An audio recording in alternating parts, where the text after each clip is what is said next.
Well, hello there, folks. Good afternoon, good evening, or good morning, depending on where you are. It's lovely to see you again. So, thank you very much for joining me once again back here on What's for Tea. And I hope that I find you very well indeed, and life has been good to you. So, I've got some gingerbread here. This is not to be confused by, the wee gingerbread men biscuits. This is the nice sort of cakey texture gingerbread, which goes wonderfully with some nice warm custard, and this is just the perfect time of the year for it.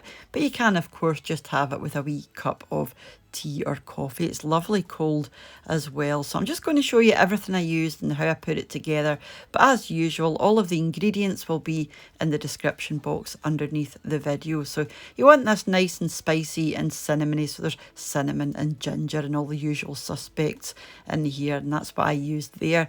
But it is just wonderful. And see, when this is baking, the smell in the kitchen was absolutely crazy. My cake ended up quite chunky but not overly chunky, so I would suggest if you're looking for a really high sort of chunky squares of cake, just use a smaller cake pan. Anything between an 8 or a 9-inch square is absolutely ideal. So I'm going to show you the pan that I'm using, and of course you'll need to line it. I've just used some greaseproof paper, but you can just use some butter and then obviously flour if you want to use the flour and butter method. But I always like to line mine with paper just to make sure there's no problems at the end, which there weren't. So I'm going to be using my stand mix today with the balloon attachment, but you can of course use the paddle attachment if you prefer, or do it by hand. So the first thing we're going to do is cream the butter. Do this for a few minutes. It just loosens it up and gets it nice and soft. I'm using unsalted, but you can use salted if you prefer. Then once you're happy, you can pop in your sugar. I'm using some brown sugar and white, but again, use all white or all brown. The darker your sugar, the darker your cake is going to be at the end. So if you use a dark brown sugar, you'll have a much darker cake. Mine's a sort of light brown. So once you've creamed those together, it should be looking something like this. Now we're going to add 2 medium eggs, one at a time. Pop one in, and once it's nicely mixed through, you can pop your other one in. Now don't worry if it's looking curdled at this stage, or you think it looks a bit funky, because sometimes it can look a bit like that, but that's perfectly normal, so don't worry about it. And once your eggs are nicely incorporated, it should be looking something like this. Now I'm just going to scrape down the bowl, which you will have to do a couple of times during this recipe because everything just flies off to the sides and sticks to the sides. We're now going to add in the treacle or molasses and just give it a good mix together to make sure it's well combined, and it'll be this lovely moussey texture. Now we're going to move on to the dry ingredients. So your plain flour, your baking powder and salt, and then your spices. You just want to mix all of these together in the one bowl. I'm just using a fork, but use whatever you like. We're just going to add this in 2 or 3 stages to your mixture, mixing in between. To this we're going to add some milk. So add your milk in 2 stages so that you're not throwing it all in at the one time. And again, just give it a good mix in between stages until all of your milk and all of your flour mixture is in. Give it one final whisk just to make sure everything is together. Now, like I said, I'm using the balloon whisk. I prefer the balloon whisk for these sort of looser cake batters, but you can of course use the paddle if you prefer, like I said. All I have to do now is dump this into our cake tin, and look how lovely and velvety and ribbony that is. It's just lovely.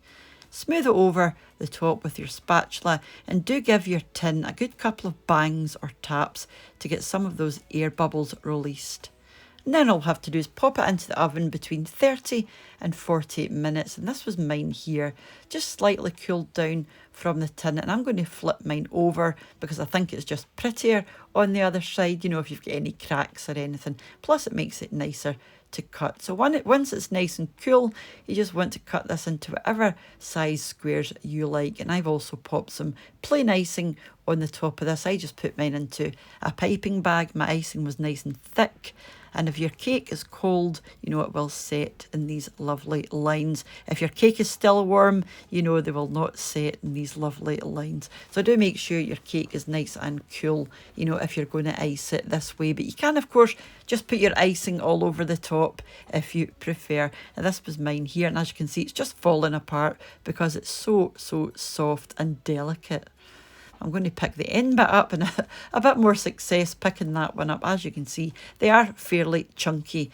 But if you want a chunkier cake, just use a smaller tin. I would recommend an 8 by 8 inch because mine was 9 by 9 inches.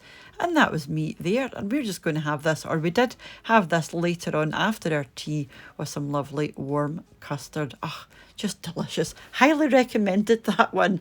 Before I move on and leave you, I wanted to say, as usual, a massive thank you to the supporters of the channel over on my Patreon page, and to the channel members here on YouTube as well. Thank you ever so much for your continued support, guys. It does mean ever so much, and we are edging ever closer to that 100,000 subscriber giveaway, which is looking like it's going to be in the next few days. So I cannot wait for that, and thank you all so much for deciding to subscribe and watch and leaving all your lovely comments and all the wonderful things that you do, and to those who share the videos as well.